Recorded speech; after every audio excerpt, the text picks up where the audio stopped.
What's up guys, my name is Ace, and today we're going to be talking about the changes they made to some of the equipment, field upgrades, as well as score streaks with the mid-season update for Season 3 in Cold War's multiplayer. I know this might seem a little bit late and it's running a little behind, but this video I just feel wasn't nearly as time sensitive as the more recent videos I've been making.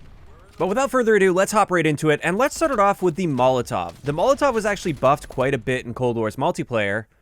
And with this, the first thing they did is they increased the amount of damage you deal with a direct impact with a Molotov. Previously, the direct impact damage was 40, and now it's 75. Additionally, the damage received per tick when you are in the flames and being affected by a Molotov was previously 16, and now it's 20. And keep in mind, with that direct impact damage, you also get one of these damage ticks added to it. So previously, it was technically 56 damage you would deal immediately when it hit the target, and now it's actually 95 damage immediately as it hits the target.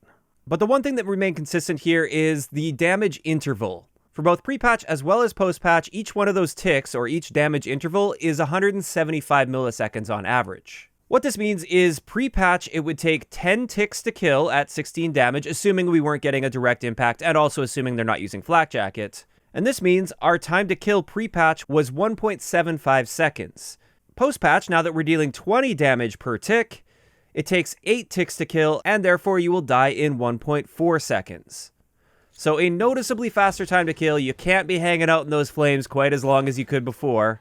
And also, with a direct impact, you're going to be dropping people almost instantly. The time to kill with a direct impact is 600 milliseconds now, whereas pre-patch, it was over 1200 milliseconds. So literally cut in half now if you get that direct impact. Now, it's worth noting with Flak Jacket, you still receive the same amount of direct impact damage, the base damage for the direct impact. So post-patch, you're still going to get hit with that 75 damage right away, but then you only deal 6 damage per tick when the enemy has Flak Jacket. So Flak Jacket is still an amazing counter to the Molotov, and while you still will be receiving damage and a Molotov can still kill you, it's not that big of a deal for you to quickly run through the flames if you're using Flak Jacket. So that's the Molotov. Now let's move on to the gas mine. And the gas mine got more of a rework than anything. I don't know if I'd necessarily call it a straight up nerf or a straight up buff. It was more of just a rework. And what they did here is they increased the amount of damage the gas mine deals from 15 to 25 damage per tick or per interval.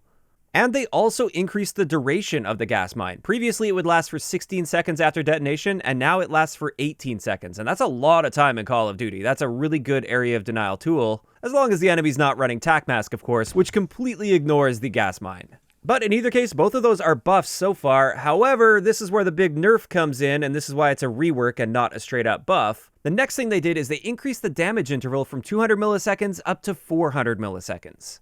So even though you're dealing quite a bit more damage per tick, the time between those ticks is twice as long.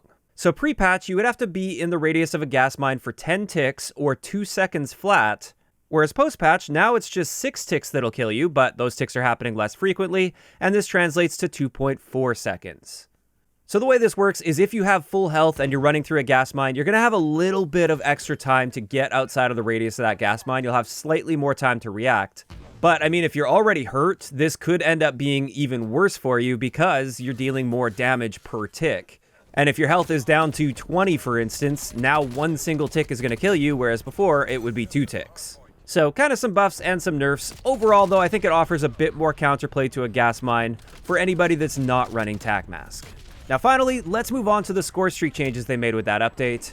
The first thing is with the care package, they slightly increased the odds for higher score streaks from a care package. I haven't done a bunch of detailed testing and data analysis on this since I never used the care package anyway, but just know they buffed it in that way. And another thing they did is they made it so that if your care package chopper gets destroyed as it's flying in toward the map, it will now drop that care package wherever it's destroyed, whether that be on the map or off the map, doesn't matter. The point at which it's destroyed, that's where the care package will drop.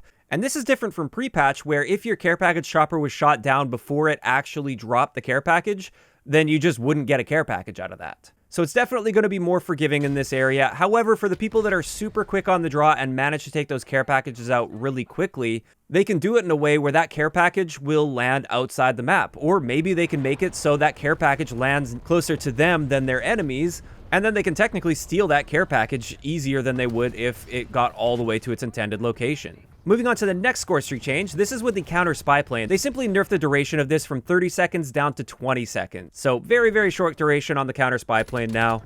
I'm personally not a huge fan of this, but I understand why they're doing that. The counter spy plane is a very heavily used score streak in this game, and I think they're just trying to encourage more variety and get people to branch out a little bit more. As for the next one, this is for the armor score streak. What they did with this is they reduced the cooldown from 120 seconds down to 60 seconds, so you can earn them a little bit more often throughout a match. This does concern me a little bit for hardcore game modes, because now people are going to have armor more often and more frequently. But at least in core game modes, I don't think this will be a problem at all. Then moving on to the Sentry Gun, this is a change I am really happy to see. They increased the number of grenade hits to kill a Sentry Gun from 1 up to 2. Pre-patch, if you threw a Semtex or a frag grenade anywhere even remotely close to a Sentry Gun, it was just an instant kill on that Sentry Gun. You didn't have to be very precise with it and get it right next to it. As long as that Sentry was within the radius of your grenade, it was gone. And this made the Sentry kind of a laughable kill streak because a lot of people are using Semtexes, and anytime I would see somebody place a Sentry Gun down, I would basically just laugh because that's just free score for me because I just throw my nade somewhere around it and boom, easy, easy kill on that Sentry Gun. Now, I did put this to the test to see how much damage a single grenade will do to a Sentry Gun now, and if you don't direct impact it with a Semtex, it does deal a good amount of damage, and it looks like it's going to take you less than a magazine, depending on the gun you're using, of course, in order to finish that Sentry Gun off. So I think that's totally fine. Semtexes are still quite powerful against Sentry Guns. You just no longer get that insta-kill on it.